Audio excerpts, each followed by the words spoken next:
दोस्तों आज हम लोग इस वीडियो में साइंस के कुछ कॉन्सेप्चुअल टॉपिक्स को देखेंगे जिससे रेलवे ग्रुप बी में लगातार कुछ ना कुछ कॉन्सेप्चुअल क्वेश्चन पूछ लिए जा रहे हैं। तो आज हम लोग समझ लेते हैं। आज इस टॉपिक्स को समझने के बाद इससे रिलेटेड अगर कोई भी क्वेश्चन पूछा जाता है तो आप आराम से कर सकेंगे। ठीक है, तो सबसे पहले हम लोग समझते हैं क्या होता है विद्युत क्षेत्र। विद्युत क्षेत्र को दोस्तों हम लोग इंग्लिश में बोलते हैं इलेक्ट्रिक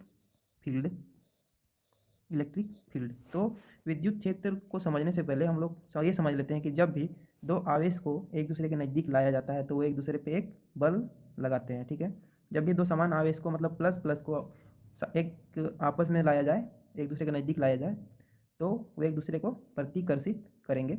और जब भी दो असमान आवेश मतलब एक प्लस चार्ज और एक माइनस चार्ज को आपस में लाया जाए तो वो एक दूसरे को आकर्षित करेंगे। ठीक है, तो ये हम लोग समझ गए।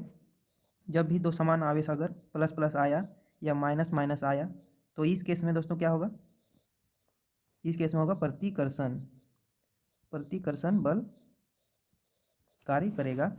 और जब भी असमान आवेश रहेगा, एक प्लस का रहेगा और एक माइनस का रहेगा, तो इस केस में दोस्तों आकर्षण बल कार्य करेगा। लेकिन कोई ना कोई बल जरूर कार्य करेगा, या तो प्रतिकर्षण बल कार्य करेगा या आकर्षण बल कार्य करेगा। ठीक है, लेकिन बल जरूर कार्य करेगा। तो ये हम लोग समझ गए। अब ये अगर हम लोग समझ गए तो इसके बाद हम लोग विद्युत क्षेत्र को आराम से समझ पाएंगे। तो चलिए हम लोग देखते हैं अब क्या होता है विद्युत क्षेत्र। अब सपोज कीजिए दोस्तों यहाँ पे एक कोई आवेश है Q। अगर ये आवेश Q है तो यहाँ इसका एक कोई क्षेत्र भी होगा। मान लीजिए ये एक क्षेत्र है, Q के चारों ओर एक क्षेत्र है। इस क्षेत्र के अंदर तक ही वो किसी दूसरे आवेश पर क्या कर सकता है, एक बल लगा सकता है। ठीक है, अगर हम लोग कोई बहुत दूर यहाँ पे एक Q आवेश रखेंगे तो ये बड़ा आवेश इस आवेश पे कोई बल नहीं लगा पाएगा, क्योंकि यहाँ से बहुत ही अधिक दूरी पर है।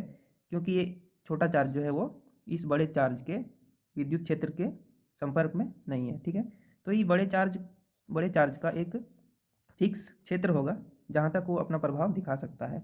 उसी क्षेत्र को हम लोग विद्युत क्षेत्र कहते हैं। ठीक है, अब हम लोग समझ चुके हैं क्या होता है विद्युत क्षेत्र। और हम लोग ये भी जान लेते हैं विद्युत क्षेत्र मतलब इलेक्ट्रिक फील्ड का एसआई यूनिट क्या होगा। एसआई मात्रक होता है इसका न्यूटन पर कूलम। ठीक है, याद रखेंगे हम लोग विद्युत क्षेत्र का एसआई मात्रक होता है न्यूटन पर कूलम।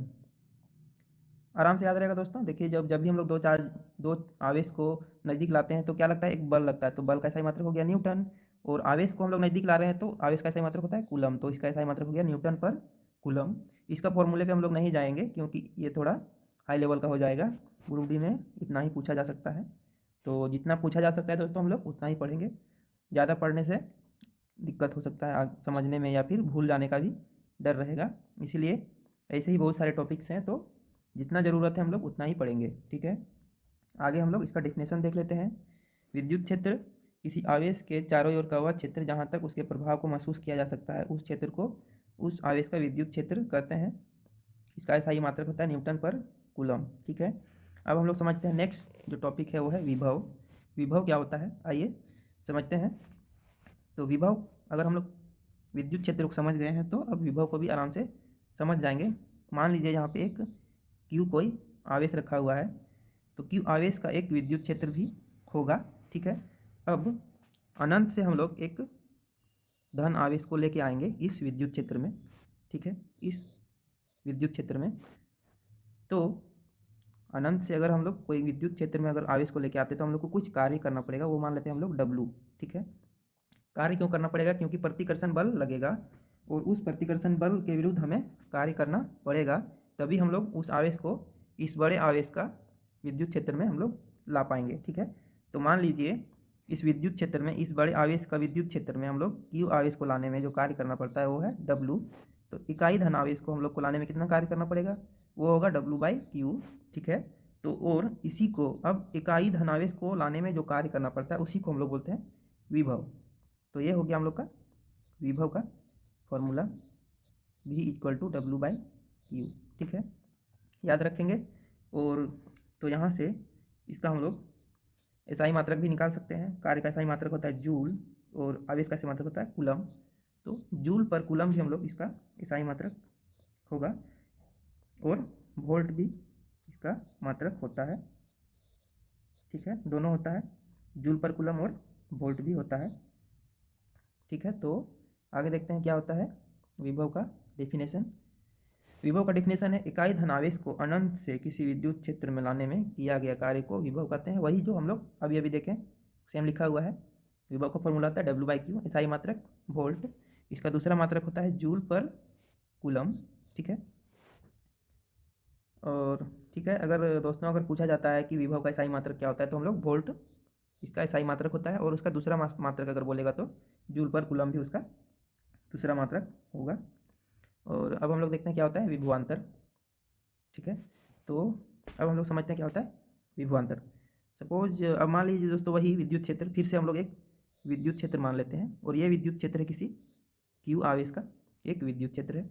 अब इस विद्युत क्षेत्र में किसी बिंदु A से किसी बिंदु B तक, ठीक है, Q आवेश को किसी बिंदु A से या B से कहीं से भी हम लोग अगर कोई B से A तक हम लोग लेके जाते हैं, मान लो एक कोई Q आवेश है, बिंदु A से बिंदु B तक लेके जाते हैं, तो मान लीजिए हम लोग को W कार्य करना पड़ता है, ठीक है। तो किसी विद्युत क्षेत्र में अगर Q आवेश को एक बिंदु से दूसरे बिंदु तक ले जाने में हम लोग को W कार्य करना पड़ता है, तो इकाई धनावेश को ले जाने में कार्य करना पड़ेगा W/Q, और इसी को हम लोग बोलते हैं विभवांतर, ठीक है। तो विभवांतर का फॉर्मूला आ गया W/Q, ठीक है। अब यहाँ पे हम लोग देख रहे हैं कि विभव का और विभवांतर का दोनों का फॉर्मूला सेम है। हाँ दोस्तों, दोनों का फॉर्मूला सेम ही होता है, और दोनों का एसआई मात्रक भी सेम होता है वोल्ट, ठीक है। अंतर केवल इतना ही है, विभव वाला केस में हम लोग इकाई धनावेश को अनंत से लेके आते हैं, ठीक है, और विभवांतर वाला केस में हम लोग इकाई धनावेश को एक विद्युत क्षेत्र में एक बिंदु से दूसरे बिंदु तक लेके जाते हैं, ठीक है। इतना ही डिफरेंस है दोनों में। तो आगे इसका हम लोग डिफिनेशन देखते हैं। विभवांतर क्या होता है, किसी विद्युत क्षेत्र में इकाई धनावेश को एक बिंदु से दूसरे बिंदु तक ले जाने में किया गया कार्य को विभवांतर कहते हैं, और विभवांतर का फॉर्मूला है W/Q, एसआई मात्रक है इसका वोल्ट, और अगर दूसरा मात्रक देखा जाए तो ये यहाँ से हम लोग फॉर्मूला से निकाल सकते हैं जूल पर कूलम, ठीक है। तो ये हम लोग समझ गए दोस्तों। और इसका एक कॉन्सेप्ट है विभवांतर जो होता है, एक हम लोग क्या करते हैं किसी परिपथ में एक बैटरी लगाते हैं, ठीक है।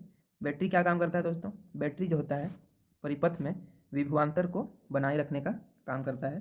क्वेश्चन में पूछा जा सकता है विभवांतर से रिलेटेड कि एक बैटरी परिपथ में एक बैटरी का क्या काम होता है, बैटरी काम क्या करता है। बैटरी वही काम करता है दोस्तों, परिपथ में विभवांतर को बनाए रखने का काम करता है। तो हम लोग यहाँ पे लिख लेते हैं बैटरी क्या करता है, परिपथ में विभवांतर को बनाए रखने का काम करता है। बस दोस्तों, बैटरी में यही काम रहता है बैटरी का कि वो दोनों टर्मिनल्स के बीच का विभवांतर को बनाए रखता है। बैटरी में दो टर्मिनल्स होता है, एक छोटा एक बड़ा।